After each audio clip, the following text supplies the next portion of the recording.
Do I have to go to school, Daddy?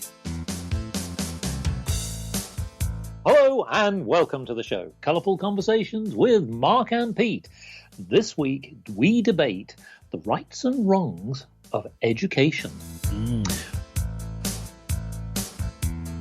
Well, we have seen in the news that a father has lost his legal challenge against a fine for taking his daughter out of primary school on an unauthorised holiday, and that was during term time. Yes, the Supreme Court ruled against John Platt, who won, ironically, earlier legal battles and was actually going to be fined of £120. And this was brought by the Isle of Wight Council. Now, what actually happened here, we'll debate the details in a little while, but it does raise a lot of questions about rights. Was he right to do what he did? Was he wrong? Now, with me today is Clergyman Pete, who is a children lover, and he's a father of many, aren't you, Clergyman Pete? So let me ask you, did Mr. Platt do the right thing by taking his children out of school at a critical time, some people say? Or was he perfectly within his rights to say, hey, I love Florida, let's go on a holiday? Yes, well, the answer is more complex than say, yes, he was right or no, he was wrong. It's more difficult. Here it is. Here's the situation. This gentleman, John Platt, he had taken his daughter out of school on a holiday to Disney World. Now, she was quite young back in 2015 when it happened. She was 6. So she was at primary school. The school refused permission, so he asked, and then he refused permission. He took her out for 7 days of school, and he was fined £120 for doing it. Now, he sued, saying that she had a good attendance, a good enough attendance, and that he should be able to take her out whenever he wanted, and he lost the court case. He lost. That's what he lost. If he just simply paid the fine, he could have just carried on. But he argued that he had the right to take his child out whenever he wanted. Now, here's the thing. There's an argument that he's messed up her schooling by taking her out for a week. I disagree. I used to be a teacher. Usually, if someone misses a week, it doesn't have that much impact, even though we like to pretend that it did. But it didn't really. They could catch it up. Particularly at that age, at the age of 6, when you've got you've got big exams coming up when you're in secondary school. Fair enough if it's at the wrong time. That can be difficult. That's where I have the issue. I wanted to come on to that. Is he setting the wrong precedent? Well, it could. Well, so one thing is he wrong because he's setting precedent? Well, that's a separate issue. Whether the precedent is bad, was he actually wrong in itself? Well, this my problem with him doing it is that he has his child in that school, so he either has her in the school, or he could put her in a different school, or take her out of state schooling altogether. That is an option in UK law. Yes. So in doing that, in having her in the school, isn't he committing himself to the rules of that school? So if they say no, then the answer's no. So I would say that on that simplistic level, he's wrong. But I guess we'll come back to it later. I don't know what you got to say on it, but there is another issue to do with the funding for that schooling. Where does that come from, and how does that impact it? But just on that sort of level, he's agreed that she's going to be part of this school. Those are the rules of that school. So therefore, if she's going to stay at that school, he has to pay the fine if he's going to go disobey the rules. Well, I'm glad you mentioned this, because I think that, again, this is a really important education. As we know, we're great advocates for investing in schools, investing in education. And I think the rules matter. And again, from a business point of view, I'm very much for that. Now, interestingly, I do agree with the Prime Minister, Theresa May, who said it was for the schools to decide on absences. Now, she said actually this, it says, it's right that the individual head teacher has the flexibility to make that decision, she said. So effectively, this is where the individual schools, I guess, should make their own judgment. But I do agree with your point that he, as a parent, should have realised what the rules were. Now, I'm sure that there must have come a point when he must have notified the headmaster and said, I'm going on a holiday. And in which case, I would have thought that at that point, the teachers, the headmaster, and the authorities should have said yes or no. Now, he still maintains that, ironically, irrespective of what the decision would have been, it was his right to actually take his family on this whole trip. But I think you're right. He actually probably didn't see the bigger picture and said, well, actually, I should adhere to the school's policy. If I don't like the rules, maybe next term I either look for a different school or go into private education. He has already indicated, having lost the court appeal, that he has that option, that he might actually decide to switch. Now, I have another point here, which does raise a point. We've been talking again about the parents' rights and, of course, obviously the potential impact on the children. So I have a little thought here in the form of a poem. Oh, yes. This is one which will get you talking. And this is a poem called School Deserts. Ha ha! Ho ho! I'm happily absconded on holiday. Woe, woe, wee, wee! School has gone away. Pip, pip, toodle, pip. I'm a terrible troubled truant. Far, far, fee, fee. In flippancy, I'm fluent. Splish, splish, splash, splash. Let's spend lots of cash. Whiz, whiz, gee whiz. Fun flies in a flash. Cha, cha, choo, choo. The children cheer my cheek. Ma, ma, my, I've been missing for a week. Hi, hi, hee, hee. The headmaster has flexed his cane. Boo, hoo, boo, hoo. I'm bored out my brain. La, la, loo, the lesson gets no attention. Do, do, da, da. I guess I'll get detention. Nah, nah, no, no. I know I have juvenile thoughts. Here, here, there, in and out of courts. Coo, coo, I should co like a corrupt little creature. Ta-ta, to a T. I'm just the tormented teacher. Yes.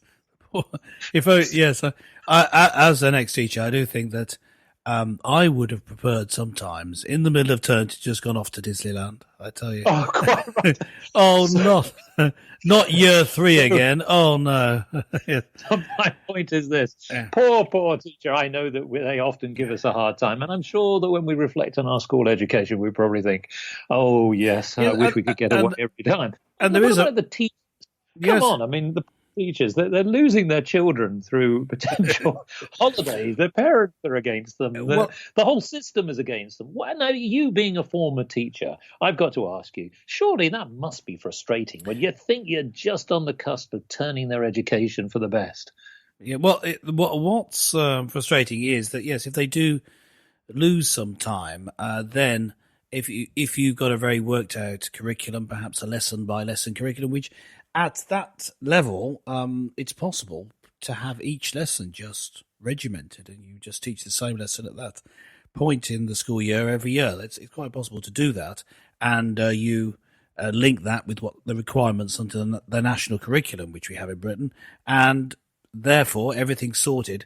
They miss it. What do you do then? Well, you've got to get them to catch up. There's it makes it difficult for the teacher. That is true. The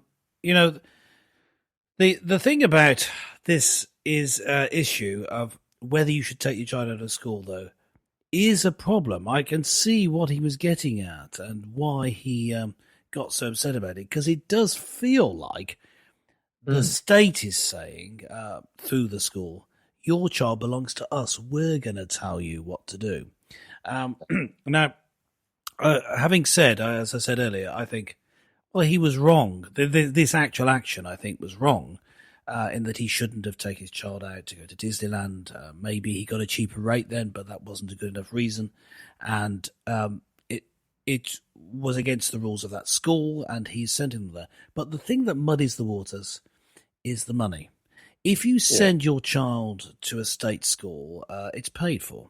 You don't have to pay. Well, there are things you do have to pay for. You have to pay for pens and you have to pay for school trips. Actually, there's quite a bit extra you do pay for. You have to pay for school uniform. But the public is paying their taxes. Yeah. But for the main payment, yes, it comes out of taxes. Exactly right. Exactly. And so the whole of the nation is paying the taxable nation is paying for the school. Well, no, because this is my point in his favour. For the teachers' education. They're paying for the teachers to teach. Yes. Right. So he hasn't lessened it at all, in that all he's done is taken his child out, so he hasn't benefited from that.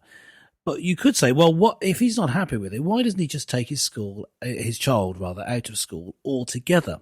Now, I did this. I took one of my 3 children out of school and taught them at home for a bit, and now I've taken all 3 of my children out of state education, and they're in private education. Now, that's because, obviously, my reason for doing that is, I'm doing the Mark and Pete show, so I've got, loads of money, just swimming in cash. So I've got to spend it on something. I was joking, gentle listener, but the reason for doing it was I particularly wanted a Christian education, and so my children go to a school which majors on Christian education, as well as all the other usual subjects you teach. It has a Christian flavour, Christian ethos to the school, and I particularly wanted that. That's why I did it. Now, the problem with it is that your money doesn't come with you. So they still tax you, in other words. You're still paying the tax. So now you, if you don't have any children, are still paying tax. But having to tell me about it. Yes. So Mark, you are you're paying for children's education across the country, even though you don't have any. But I'm doubly penalised because I'm paying for all the other people's children, and on top of that, I have to pay for my own. You see, so I'm paying double.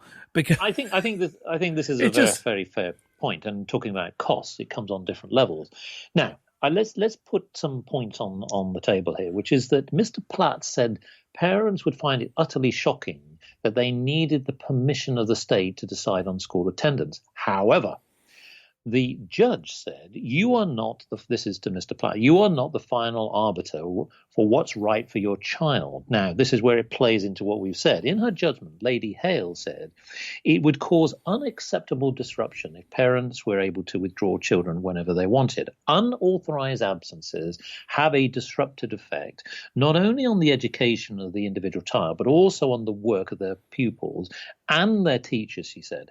The point then goes on, which is about state schools, the fact that they are funded by the tax people, or tax from the people. And so therefore, you would, as a taxpayer, whether you had children or not, want to make sure that parents at least respected that. I think sometimes, and I'm only going to comment for the United Kingdom, I'm not going to make any comments for any other nation, but I sometimes believe that they think it's a given right. Well, actually, it's a point of responsibility that if the state and others are paying for this education, you need to accept the rules of the individual school. So if the headmaster expects children to be at school, even if it's towards what we'll call a seasonal holiday time, parents should accept that and respect it. That's my take on it. And I understand that, and this is the other counter, I do understand the argument, but it's a different commercial problem, which actually just ties into a business point what I was going to make, which is I understand that Mr. Platt feels as though that is exploited because holiday resorts and many other people hike their prices, particularly during the summer periods. And so what that means is when it is actually school holidays, this is when the schools are not active, you do notice that all of the prices have gone up dramatically, and you could potentially spend twice as much money. But that's a different matter, completely different matter. Yes. Well, just on a purely practical level, if it was simply a matter of the money, as in the difference in the price of the holiday, he could do a calculation and see whether the fine was more than the difference in the price, and it might be worth it. Well, there's an irony, because if he puts his children into private education, he'll spend an awful lot more. I can assure you of that. Well, he would spend less than in an expensive private school if he educated at home. It can be done quite affordably, but it's still extra. And this is the issue. That this is the thing that's been missed here. You see. Under the law, as Basil Fawlty would say, the law of England. Under the law of England, you are allowed to take your child out of school. Now, this isn't advertised, and the judge there, in the summing up, appears to be unaware of it. That yes, you are the final. You, as the parent under the law, Well, British common law, and under the Education Act 1996 reaffirms this. You, as a parent, are the final arbiter of what's right for your children. It's Section 7 of the 1996 Education Act says you can just take your child out of school. You don't need permission from the local authority. The government has no say in it. You don't have to have any particular qualifications. You don't have to teach them for any particular hours. You don't have to teach the national curriculum. They don't have to sit any exams if you don't want them to. You can just simply take them out. And in fact, the head of the school, if they ask, give me the reason, tell me why, they are going against the law. They're not meant to demand an answer. They're not allowed to ask. No, Mr. Platt is only one of many individuals. Now, I'm just going to ask you a quick question. Have a guess. Truancy prosecutions in England. Statistics go to 2015 because they haven't been verified for the last. No. Truancy though. Truancy is children just taking themselves out of school. So how many people have been proceeded against in England in 2015? This is when the last records were made. Well, just a question. So truancy would include this case, would it? Because even though the parents take it. No, truancy would include this case, would it? The father taking the child. It would include this case, yes. Yeah. Well, I mean, so you normally see, I always think truancy of being you popping down the shops for a fag instead of going to the... I don't want to know that's just my personal point of view. Sorry, ask me the question again. Against? How many in this year was it? Yeah. 152. Well, the last recorded year, yes. 152. No. More or Nowhere less. near. More or less. Considerably more. 1,052. No. I'm going to tell you what it is. I'm going up in thousands, folks. 19,920. I'll repeat that, 19,920. So I can understand why the authorities have a major issue here, because there seems to be an awful lot of truancy going on. But you see... Now, actually, ironically, of those 19,000, how many do you think were found guilty? 2. No. Well, if only. 2,000. No. 19,000. 14,890. A staggering amount. That's quite a lot, isn't it? Well, you see, I think that the moral difference of withholding the money or taking money from you for children's education, even when your child isn't receiving it, I think that immediately muddies the waters. And you say, well, yeah, he had that agreement with that school, but he has to send them to a school similar to that. And he can't afford to send them to someone else because you, the government, are taking his money from him. And if he says no and continues to say no, you'll send him to prison. Or if he refuses to go to prison, you will physically take him. So under threat of violence, you're taking money. That's stealing. Well, you're taking his money just because he wants to use that money for his own child's education. There are certain things that a government needs to do, and one of them does not include providing education for your children. I don't think that is a government responsibility. Indeed. But at the moment, as we currently stand, that's the way it is. And I'm just going to sort of bring this to an end. And I know that perhaps we might have a slight disagreement here, but I do want to sort of at least focus on something that was said by the government. So an education spokeswoman from the government said, "We are pleased the Supreme Court unanimously agreed with our position that no child should be taken out of school without good reason. As before, head teachers have the ability to decide when exceptional circumstances allow for a child to be absent. But today's ruling removes," this is about the court decision against Mr. Platt, that removes the uncertainty for schools and local authorities that was created by the previous judgment. Now, because as we know, he was actually cleared on the first two accounts. But one thing that they really are saying, this is the point that the government's saying, the evidence shows that every extra day of school miss can affect a pupil's chances of achieving good education. They talk about GCSEs, the O levels effectively, which has a lasting effect on their life chances. So I guess we can all debate whether going on I just has an impact or not, but that's the government's standpoint. Well, I think we can just take that with a pinch of salt. The evidence shows. What evidence? How did you arrive at that? Let's see the actual raw data.